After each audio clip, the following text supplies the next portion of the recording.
and our businesses. We'll go to Danielle first. My name is Danielle Sutcliffe. I am a team lead and a mentor on the Chase Group.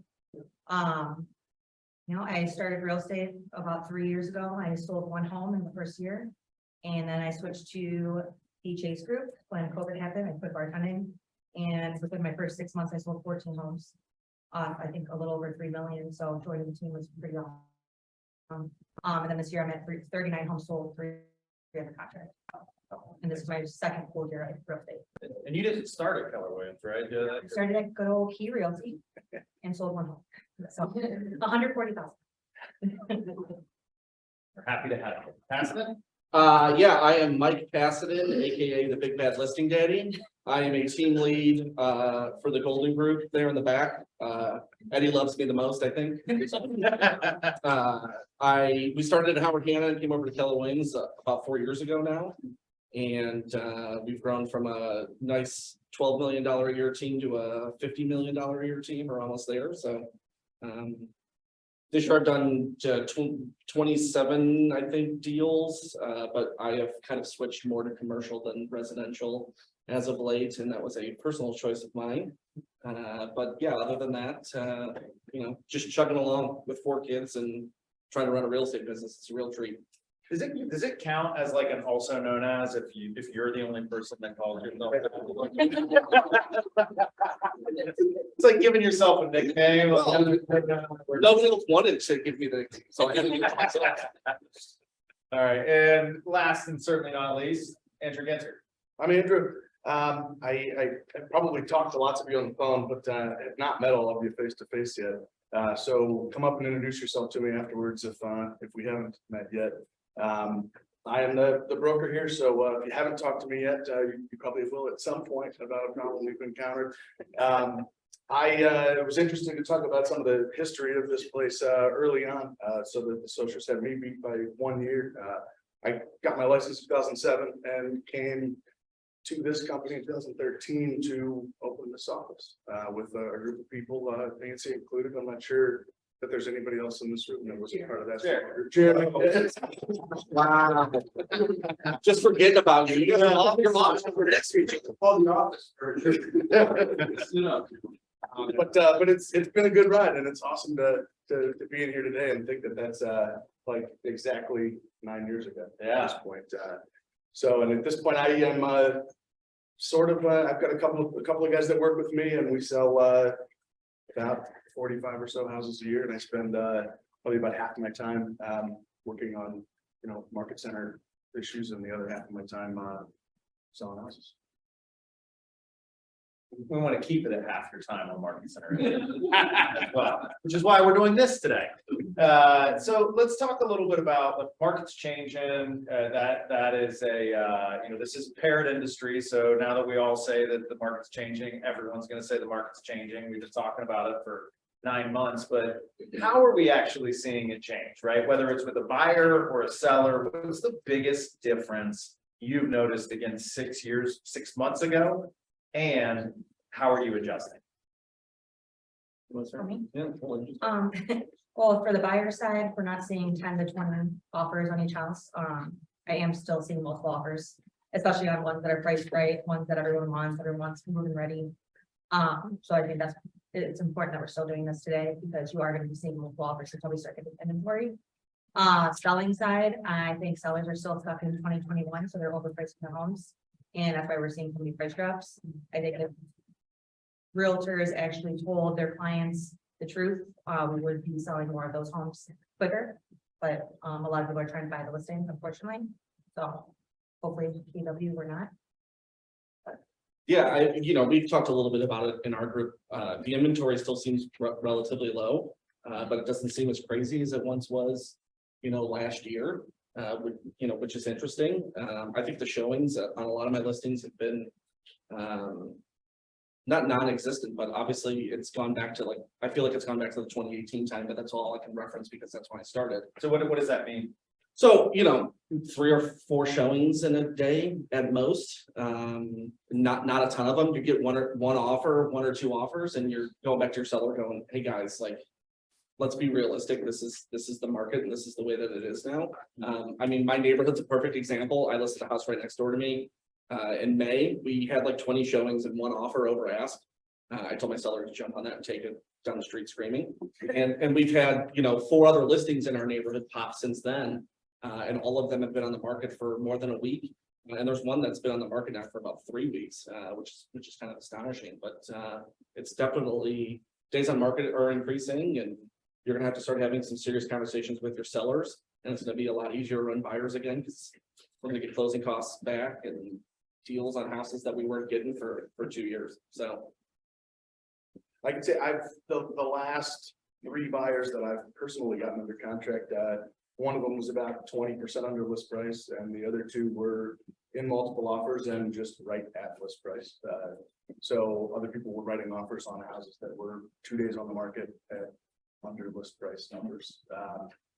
And I can say as a listing agent, I don't know that I'm doing any buying of listings, but I must be missing the mark on somewhere. He said just all feedback always seems to be like, oh, they really like it, but they're gonna keep looking. Like they're just kind of not necessarily nearly as afraid as they once were, and they're much more willing to just kind of sit and wait because they think there'll be something better, or they think they'll be able to buy your listing for less money next week and it will still be for sale. I think they're also still hesitant because the interest rates are higher, so I feel like because of that, I had a buyer this week and actually see 2 houses they loved, but they didn't write an offer. They want to keep looking. And that's like the 14th house I've showed them, so it's not fun for me. We spent 4 hours looking at houses on Saturday. But it's because I feel like they have that leeway, they're not in a rush. So. Yeah, Mike, you brought up a couple things, that there are several people in the room who have maybe not written an offer outside of the craziness of the pandemic. Yeah. So you talk about like getting closing costs back, Yeah. or seller concessions or those things. Like, let's talk a little bit about the mechanics how are you deciding when it's the right time to ask for those things? What are the factors you're considering? How are you structuring it? How are you presenting that for all you guys? Yeah, I mean, I think obviously, if you're doing a good buyer intake with your buyer client and having real conversations with them about, how like what do they need? Because some clients are okay paying for full price, but they want some closing costs because they don't have as much cash to put down, or they want to fix something in the house. So having that initial conversation with your buyer, going over like, hey, if we're in a multiple offer situation, this is what it looks like. If you're in a situation that's not in multiple offers, maybe we can get you some closing costs, or maybe we can get a little bit of a discount on the house. To make you feel warm and fuzzy. So, going back to when it was in 2018, I don't think my first year in real estate, I ran into multiple offer situation once. From 2018 to 2019, that first year, I don't think I ran into one of them. And then all of a sudden when COVID hit, it was, you were letting people stay in a house for 6 months after they closed on it because your client just wanted it. So going back to some of that stuff, houses are closing and the sellers are gone that same day now, and things are a lot different than they were for the last 2 years. So I think being able to talk to your buyer client about what goal they want, and then having an open conversation with the listing agent, like, hey, look, I have this client, they want some closing cost assistance. How can we kind of get this deal, put together so that we can have a win-win for everybody involved? Because now it's not, I would say it's more of a buyer's market now than a neutral market. If you were to ask me, I could be wrong. People could disagree with me in here, and that's fine as well. But I just running buyers and sellers, I feel like it's now switched back to a buyer's market more so than anything else.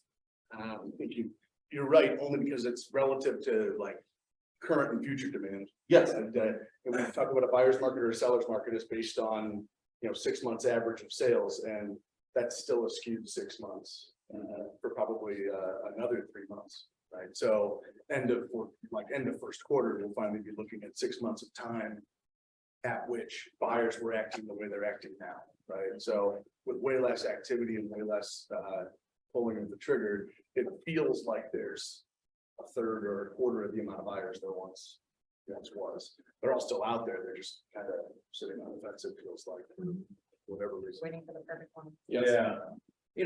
I don't want to lose you led with it, but it's a very powerful takeaway. You can't write strong offers if you don't do a strong buyer intake, right? it might have been that as long as your client could push the number up or bring cash. You could write a strong offer in 2020, 2021. But now understanding. Right, what their economics are, what their cash position is, what their intentions are. Really important to then structuring an offer and presenting it in a way that gets it accepted, right? Anything to add I from? mean, the hurdles are different now, like Yeah, previously the hurdle was like. This is the first house we've seen in a while that's like less than you can afford, so we can write an offer that would potentially work out for you. You have to go 15%. Versus now, like the conversation, which feels like a conversation I had for a long time, is we need to be careful that we don't burn the bridge before we even start, right? So house has been on the market for 40 days and it was listed for 285 and it got reduced to 265, and then you have a buyer who says they want to write an offer for 240. And doing your best to help them understand that, like, if they'd happily buy it for 255, like potentially writing an offer, asking for cost and doing a bunch of things that are kind of out of line at this point still, like eliminates that opportunity, because you still have a seller that was expecting to get what their neighbor got 6 months ago. And like that, you can't cut too deep or else like there's no repairing it at some point. And I feel like that was a conversation that had to be had a lot in the past and has for a while. You know, that brings up a good point, which is, you don't know, may not know what the seller needs. So as the buyer's agent, another aspect of this whole thing would be to see what you can learn from the seller side. Well, If they don't have to sell, to your point, Yeah. right now, they're just dipping their foot in one of the toes. It's important to ask the buyer, like, if writing a really aggressive offer kills the opportunity to be the buyer of this house, is that okay? Yeah. And if that's okay, then great, do it, right? But if they say like, oh, you know, I'd happily pay more, but I feel like we could go for the throat here, like. Choose somebody else.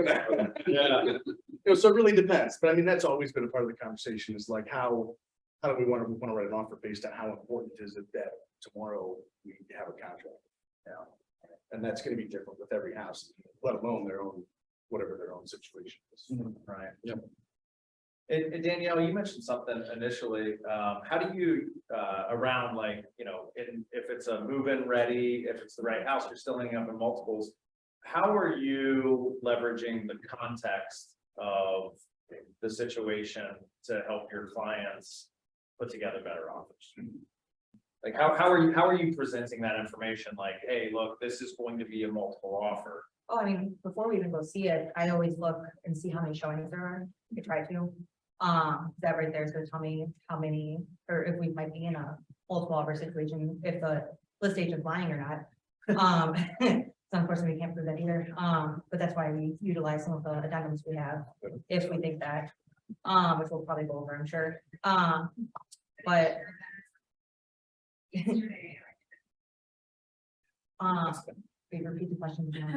Yeah, just trying to understand, no, just how are you presenting, like, you know, if Mike's telling his clients like, hey, you know, here's the opportunity from the buyer consultation, we're gonna ask for closing costs, and you're not bringing that to the table because you feel like it's gonna be multiple offers, like, well, how are you leveraging context of the home, the community, even though we're gonna soon hear that like multiple offers are a thing of the past, right? So, because I choose to believe that we're operating in multiple markets at once, right? It's a buyer's market in some areas, it's seller's market in others. Yeah. So how are you teaching your clients about that? Well, I mean, I do a buyer consult, every single buyer I have. I tend to, based off our conversation, that we do have a buyer intake or a buyer consult, where I ask open-ended questions to kind of get to know my buyer before we meet. So, I mean, I set expectations by coming in with trend graphics within the price point and the cities that they're looking in, and look in the last 6 months. Because if you guys are looking at trend graphics, they are slowly, like the amount of inventory is going up every single month. Still 1 to 2 months for almost every single city. I also have noticed that there's way more buyers, obviously, in like $150,000 to $300,000 range. So that's a little bit more competition. I mean, 2 months ago, I had a listing for, I listed it right under 200 and we had 27 showings and 5 offers still. So, but that we priced it right, we had great marketing. And I think getting people in the first couple of days and they see all these other people showing the house by allowing multiple showings in the same time frame, it kind of gets that excitement going for buyers, and that's where we get multiple offers too. So and it's still out there. We're still seeing a lot of multiple offers. Yeah. Well, I think when we think about like, what is this, winning offers, right? So the three takeaways in just the first few minutes here. One, strong buyer consult. Cannot write strong offers without a strong buyer consult. 2, leverage communication, seek to understand, right? What does the seller need? Right? What is the opportunity there? And then 3, leveraging data for context, right? So she mentioned trend graphics, right? Which is a great tool that we all have access to. You can find the logins on 297agent.com. Get in there and you can drill down into any city or municipality in Northeast Ohio and understand how many homes on the market, how many currently pending, what's happened in the last 15 years, right? So you probably don't need 15 years of data, but if you have that, then you can coach your client to, yes, I understand that your friend bought in Brecksville and it was not a multiple offer situation, but you're buying in Westlake where there are 2 homes on the market, right? That context is really powerful to ensuring that your time is used well in writing offers that get accepted. Another thing with the buyer consult, I think is really important is finding the strengths and the weaknesses of your buyer. Then you can't really go into a offer situation without knowing those things, knowing about the qualifications they have, how motivated they are, things like that. So what are some things that you would leverage? Like, let's talk about like what you're leading with, each of you. What are some of the strengths that you would lead with from your buyer with a specific buyer that you've had in the recent past? And what are some things that are weaknesses that you downplay? I mean, affordability is definitely one. If they're able to still do appraisal gap addendums, or if they need closing costs or they need to buy down a rate, they're looking at houses out of their league. But if we can buy down their rate, or we can find a house that's been sitting, we can do like a 2-1 buy down if you don't know about that as your lender. But there's just so many like tools that you can use if you know everything about your buyer, which is why I say ask them questions. Yeah. Mike, Andrew? Yeah, well, for me, like, this worked for me well enough. I was not a huge believer in just like getting people to write unbelievably ridiculous offers to be the winner of a property. But I feel like, and this applies to a buyer's market or a seller's market because it goes both ways, is being able to be as competitive as you can on price by being as competitive as you can on being completely fair around inspection expectations and being able to communicate that really well to the other agent, right? And being able to have fair conversations with your clients so that you can fairly tell the other party that like, we've discussed this, they understand the roof is old or this or that, whatever it is. It might be 10 or 12 things, it might be one thing. It doesn't make any difference, but like, I think when things were still really aggressive in February or March, beginning of this year, I had a girl, we were by far not the highest offer on an estate sale and sold. And her offer was accepted because just because of being clear with the listing agent about what the expectation was. And making sure she understood that it had been clearly communicated with the buyer. I mean, we're not putting anything in writing. Because I don't even think that's fair. Like, we haven't even done the inspection yet. We're not going to start negotiating what we're going to do after the inspection. We haven't done it yet. But to say like, they're like totally aware and comfortable with the fact that like, we know this needs to be replaced. We know this is broken. We know this is wrong. We know that, just to be able to put that out there and let that listing agent take that to the seller. Because I think we're still in a place where sellers are skittish about stuff falling apart, right? So they don't want to accept an offer only to put their house back on the market 10 days later. And well, I'm not sure it's true. Sellers feel like they would sacrifice 4 or 5 points on price to have that security. I think that's weird, but that's what sellers seem to do. So, like, I think that's like there's a strong play there to be made. Not to mention it also increases our reputation as agents in the marketplace when we are dealing with other people's properties fairly. I think that's, as a listing agent, that's a really frustrating moment when you feel like you're just being treated completely unfairly. So to be able to communicate how fairly you're gonna treat somebody before we get a contract is a huge winner, and gives you the opportunity to not have to go crazy on other terms. Excellent. Anything to add, Mike? No, I think that was great for both of us. That's awesome. So let's talk about like ways to strengthen the offers with other addendums or other documents or even conversations like the one Andrew referenced, like in conjunction with an offer. Like, so what else are you bringing to the table, Mike? Yeah, I mean, you know, when you have a cash or conventional buyer that's relatively strong, adding some documentation about what their bank account looks like for down payment, you know, just to show the seller and the seller's agent, like, hey, you know, this person is a really, really strong buyer. This is what they've got in their bank account. If the appraisal goes bad, they can weather the storm. There's any number of things that you can use when you kind of utilize that. I had a lot of conventional clients that were putting 20, 25, 30% down on a house. And Don can probably attest to some of this. In some cities, you can get appraisal waivers in general, depending on if your conventional client has enough to put down.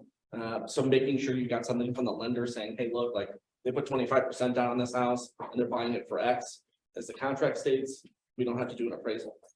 So kind of doing some of that due diligence beforehand with your client, won me a couple, and That still comes out in the findings, right? Like that doesn't go to underwriting, it goes. yeah, you have to do it exactly. If you ran that into you the day they're writing an offer, you'd be able to say, yeah, we'll have an appraisal waiver on this. Yeah, okay. So, The buyer does something, they can still, that's true, yeah. But having being able to have a buyer consultation and talking with your lender about this kind of stuff. If you're prepared going into those multiple offer situations, you know, and there's 15 of them and you can get an appraisal waiver with conventional, you know, those things could take you over the top to win. So, just having those type of ducks in a row at the beginning is very important. Yeah, or even if it's not a multiple offers scenario, it still just makes for a cleaner transaction. Exactly. Be able to hand not just an offer, but like a package. Yeah. Right. Here's the profile of buyer, their ability to perform, support from the lender. Yeah, Danielle. I agree with that as well. I always, every time I submit an offer, whether it's a multiple offer or not, I make my lender call the list agent, go over the buyer, go over myself, and kind of, if it is a multiple offer situation, I have them try to see if I can find out more information about the other offers. It's worked. I've won a couple offers solely because the list agent doesn't know how to be quiet. I told them everything I needed to adjust on my offer. Another great tool I think right now especially is the escalation clause. I know in the past, a lot of agents, I know one in particular that's not listening right now, does not like escalation clauses as a list agent. In that situation, it's more so go big or go home, because when you look at an escalation, you're like, well, why don't they just offer that high amount? But now buyers are way more hesitant to overpay, especially knowing that there's not as many multiple offers in the situation. So I think an escalation clause will help save your client from potentially losing money over 30 years. So, Yeah. I mean, if you add it up, I did the math one day and it was like crazy how much like a $10,000 to $15,000 difference would be by them just going with their biggest number when they could have saved that $15,000. Yeah. Important to note, a seller doesn't have to play with an escalation clause, like just because you wrote it, doesn't mean they have to agree to show you the other offer that commit to selling it for whatever margin it is and all that. Well, I think buyers think that, they're like, well, no, we submitted this form, and Well, and that's the thing, they can always come back and say, no, we want your high spot. Yeah. And you're gonna have to, that's worth negotiating with it again, so. Well, there's an interesting piece of psychology in this, right? Is that we as human beings feel the pain of loss greater than the joy of winning, right? And so the loss in the last market was not getting the house, right? And so that's where the pain was. It wasn't that I paid $50,000 over asking price, it was that I didn't get it. Now, as the market shifts, the pain becomes, did I overpay for the property, right? And so going from a over ask to an escalation clause to a straight offer, depending on where the property is and how your buyer can perform, protects them and ensures that they're going to keep the deal. Matt Chase, you look like you have something to say, sir. Just think of this thing. Yeah. It's like I can't wait till he's done. If you set the escalation clause to me, you're gonna pay 5,000 more than that because I don't. I like it. I think it's. Yeah, but my conversation to my buyer client is, are you, what's another $5,000 on a 30-year loan? Exactly. So I don't really, so at the end of the day, the conversation I'm having with the listing agent and then with my buyer is going, do you stop drinking Starbucks for 2 years and you pay for the $5,000 over a 30-year? I'm not on the buy side. I say, how much do you like this house? Because how would you feel when I call you tomorrow morning? You didn't get it. Yeah. Agreed. That's why you also ask the, Yeah, too, because they want to say, well, the seller prefers not having. Seller not engaging. doesn't know how to do that. Yeah, they do one house transaction every 25 years and all, and that person doesn't want Yeah. an escalation clause. Like, I've heard these and I don't like. Yeah. That's why you always ask the listing agent, like, are you guys accepting escalation? Yeah. I always ask before I submit one, because if I have an agent like Matt, I'm not gonna. submit one. It's So I will do my- though the buyers understand the downsides of them. I think buyers only see an upside to escalation clauses. Mhm. There's an enormous downside to escalation clause. Buyer. Elaborate. On the situation. Well, Matt just People mentioned will it. do exactly what Matt just said, which is Or call everybody else and get people to raise their offers. And then now all of a sudden, like you were escalating to a 250 offer and now you're escalating to a 265 offer. Right. So it's not always a benefit. Maybe if you're a listing agent, going back to a listing agent conversation, right? Like a lot of the times during this hot market, everyone was just saying highest and best. And they were just taking the highest and best, right? Because some listing agents didn't know what they were doing. Mhm. If you were a smart listing agent and you were looking out for the best interest of your seller, you would go back to your seller and say, are you okay with me going back to the top 3 or the top 5 and telling them, hey, look, do you want to revise your offer? Mhm. So you go back to the top 3 or top 5 offers that were brought into you. And I think a lot of listing agents did disservices to their clients during the boom because they didn't do stuff like that. Well, I think Danielle's point's a good one, right? And again, it goes back to communication and the fact that this is a team sport. You're working with another agent, and if you gotta make sure, one, are they accepting it? 2, does the person receiving it understand it enough to explain it to their seller, There's right? so many listing agents that don't understand. No, seriously, because Yeah. then it's, you talk about doing a disservice to your client. I mean, you might as well write it in Greek. That's the Right. same with list agents too, that don't understand asking for closing costs. Yeah. They don't know how to explain to their seller that you're not paying these closing costs, and then you have to give a lesson to them nicely so that you win the offer, but. Eddie? I was trying to mention that it's important to at least explain the escalation clause to a buyer, because you explain it and then it's up to them. I think we might have I've gotten that we're with another agent, they've lost. They had no idea about it. Never heard of an escalation clause. When they come to you, they hear you, they're like, why? You're amazing. You make that comment because you just sound like you know what you're talking about. And when I always explain the closing costs, I always say, they're not paying your closing costs, they're allowing you to finance your closing costs into the contract, so it's not. Hey, like. Yeah, they're paying it over 30 years. Yeah, exactly. Not you. Yeah, so it's like, they're just allowing you to finance. closing costs. They're not paying you offer closing costs plus. Yeah, exactly, you're just paying your financing closing costs, and they're allowing you to do it. That's gonna be always explain their best, like, on the table. Yeah. Buyer consult, always bring it up then. Yeah. Mhm. Excellent. Anything else to add on that topic? That was a good riff. I don't even remember the topic. It turned into escalation clause. Any other like supporting documents or things that you like to accompany your offers to strengthen them? It's situational too, Yeah. so, I mean, there's so many tactics, so it's about, again, asking the agent what the seller needs and offer. So just one thing that I suppose this is always valuable regardless of the market, but it's just like a closing date addendum, just to allow sellers to pick closing. If you've got first time buyers who are living at home or something, it makes no difference whether they move in 30 days or 90 days. Just sending them, don't put any closing dates on anything and just send over a like addendum that like instructs the seller to pick a date between X and Y with 30 days notice. But never keep it open-ended. Well, yeah. Between that. But that, because sometimes you don't get a chance to get the listing agent on the phone. Mhm. Sometimes you don't call them, you don't get, you don't get them on the phone, you're gonna write the offer and you have no idea what they want, and you know your client doesn't care. Yes, Then like, that's an easy way to just like give up a term and make it known you're gonna give up a term. They can do whatever they want. Yeah, I mean, that feels like something you probably learned in buyer consultation. Yep. Yeah, I think that might be important. I think, I think they are. I think they are. Are you saying we should talk to our buyers? Yeah, yeah. Other than just like, do you want to, do you? are you pre-approved? What's the number? I just need to know how much you can buy.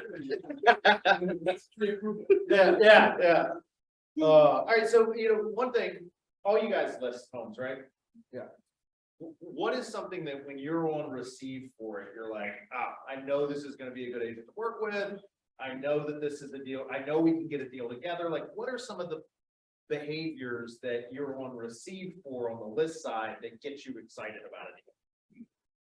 I mean, someone who calls me, honestly, like, I can't tell you how many times I've had an agent just send me an offer. I didn't speak to them.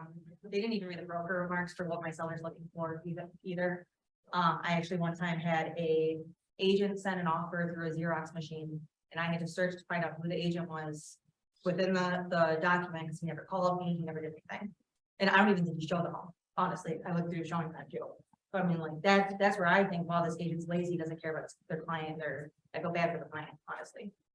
So, Yeah. Yeah, I mean, we've gotten them before, right? I think most people in here have, just poorly written contracts, right? So I know that if I get a contract that comes through that's poorly written, dealing with that agent and their client's probably gonna be tough. But I always think, as a listing agent, you should go back or as an agent in general, just as a service, if you get a poorly written contract sent to you, you should go back and tell them like, this was wrong, and this is why it was wrong, and this, I feel like, a lot of the times when people make mistakes, we just ignore them as an idiot, right? But I think in this business, I think it goes a long way. Because you never know if you're gonna wrap back around and have a deal with that agent and they think to themselves, working with them initially was good. So the listing agent next time. exactly, yeah. Eddie told me that very early on, that you will circle back around and likely meet that agent another time on another deal. So try to keep it as civil as humanly possible during that process so that they remember having a good deal with you originally. So Yeah. Plays a long game. to elaborate on that one, always fill out the other agent's information. Can't tell you how many people don't think it's important to fill it out on the contract, or even the seller's name on every single addendum, or even doing the addendums, because I actually had an agent from another brokerage who told me that he only submits the offer, he doesn't submit any addendums. It's too much work. He only does it if he gets the offer accepted. And I think that's the dumbest thing I've ever heard in my entire life. Well, he doesn't have to do it very often, because probably. But make it about. He's really efficient. Yeah, so, so he did join our team. but- Doing things better. yeah, he's doing things better now. No, he did not. No, he did not. Which is probably a good thing. I think the worst thing to get is an offer with an odd term and no explanation around it, right? Anything that's like not straightforward is gonna make your seller have a bunch of questions, and if you don't have any answers, it just feels like a non-offer. Like, they've got something strange in there about like possession, or just like an oddly long closing date, or An asinine price, yeah, if like they can't back up, or any number of things, and then like some weird addendum, potentially like assigning the contract, any of that kind of stuff that just, if they don't explain it, then like people just kind of are like repelled by it. So if you have a client that's gonna do something weird like that, just make sure you have a very clear explanation about why that's important to them. Because then it won't matter. It's not a big deal. Like, weird terms are not a big deal as long as everybody understands what the purpose of it is. So I think it matters. Do you have a system for presenting offers in any market? Just, like, is it call, text, whatever before I send? What's your system to getting that with explanation to the listing as a buyer? For the buyer. Oh, if I'm calling the listing agent, Yeah, yeah, you as the buyer's agent, right? So if I gave the example of like, just getting something weird out of the blue. What is your system? Like, if I was sitting in this room and I was like, okay, I have a few buyers right now. I want to make sure that I show well to the listing agent. What are some of the behaviors that you guys include? When I submit an offer, I don't ever see this as a listing agent. I do a cover letter, for myself, to both the agent and the seller. And it's actually like a actual letter. Because a lot of agents, they do a cover letter, but it's just like the stats of what the offer is, and that's it.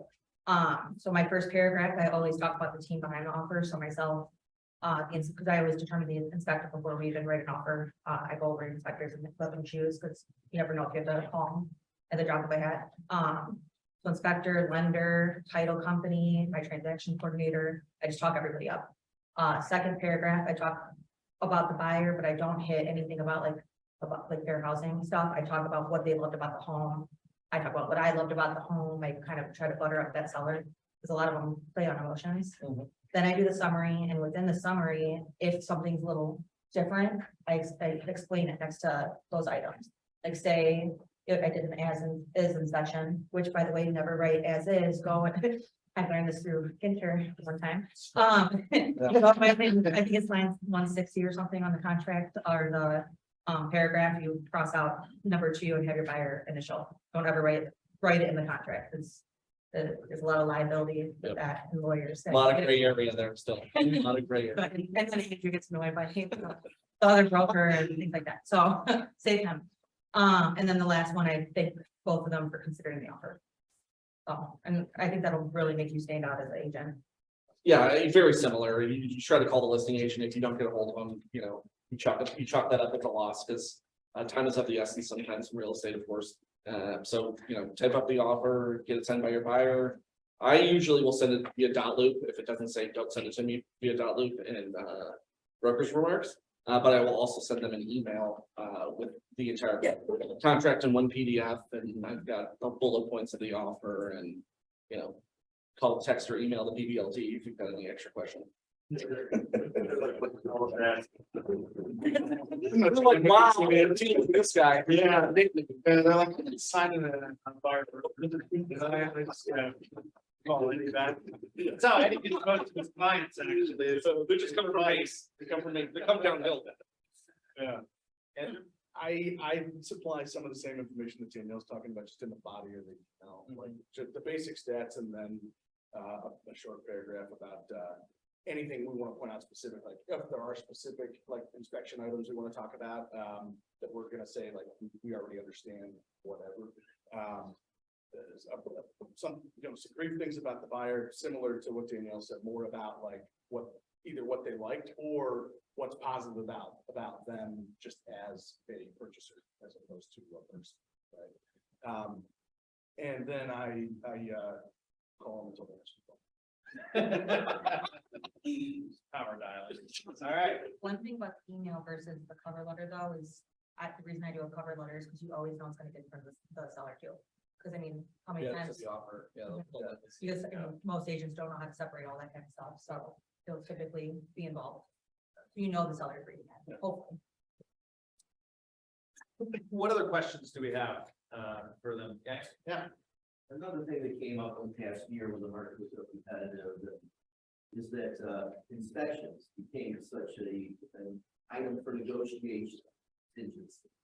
And if what's happening now with the market, you see that shifting so that how is that impacting the amount of housing stock on the market that is fully moving venue versus sellers putting homes on the market that have not yet put a sale inspection and spray loss.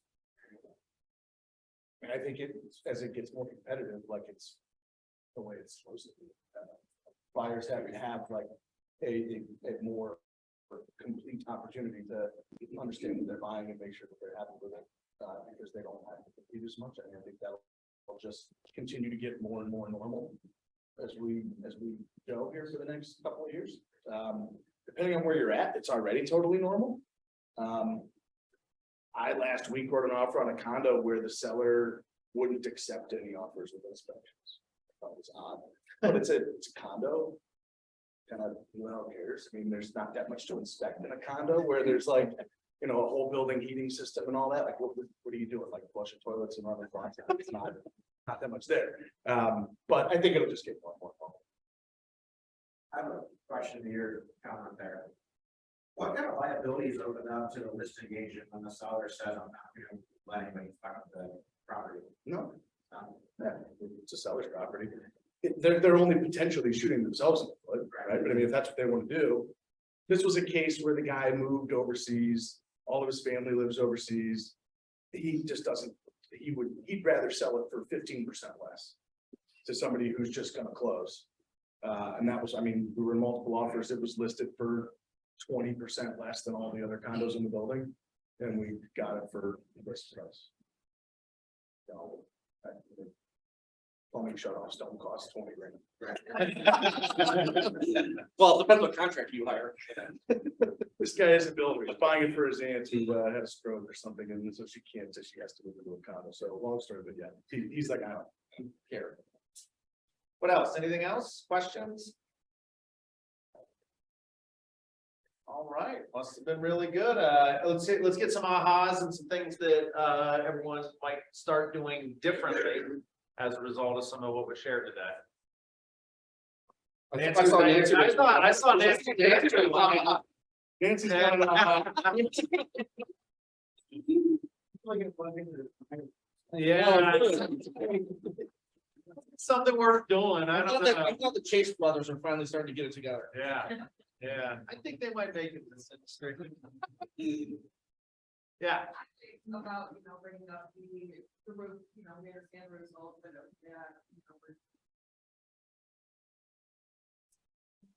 Doesn't have to be for knowledge purposes only. You're basically taking some stuff off the table that the seller may immediately think like, well, they're gonna nickel and dime me over all the stuff that I know is old. And you could just get on the same page as them, right? So, But only verbally. yeah, oh, yeah. I wouldn't bring it in writing.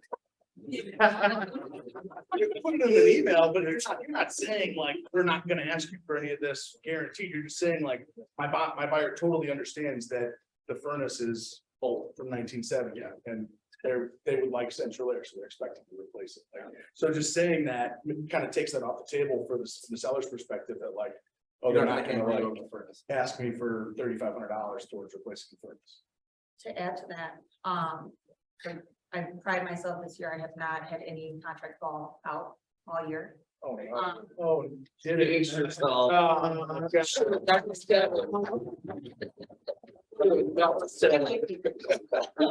I'm saying this year, so there's not much time. So. What do you have under contract? Okay, anyway. My biggest deal. So anyway, but in regards to that, like I take a lot of pride that when I walk through a home with a client, I not only point out all the good, but I point out all the bad. I can't tell you how many inspections I've had where I literally pointed out every single thing that came up in the inspection. And that saves, the buyers going into it with expectations that they know these issues are gonna come up.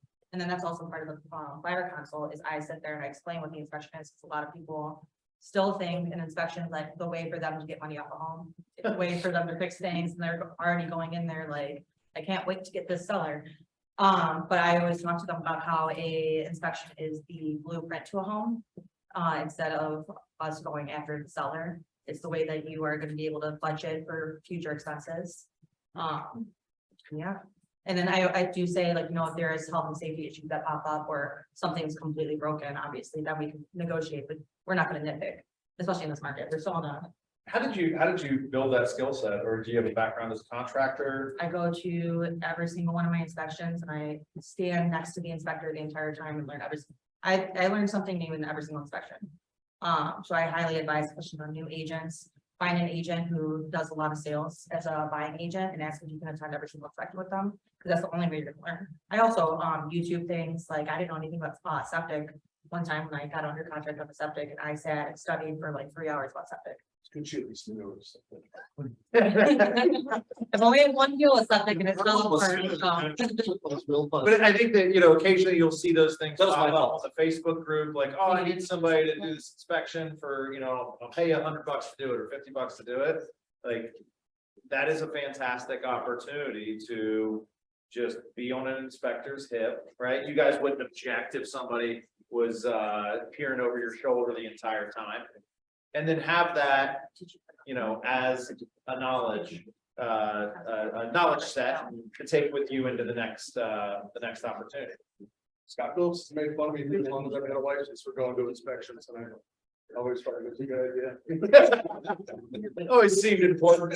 That's the same one. All right, great. One more aha, last call, one more. I think knowing who the other agent is, really at both sides, but knowing who the listing is and their skill set, they may not be very skilled or into it, they might be newer or older, whatever it is. I know I've lost a deal, a big sale this year where another agent didn't understand. And we wrote up the inspections and what we were looking for and not looking for. It was strong, we weren't gonna ask for anything, they were turned off by that language. How about you call me and ask a question about it, they just wanted to have it for informational purposes. Add some additional language, said that would turn them off.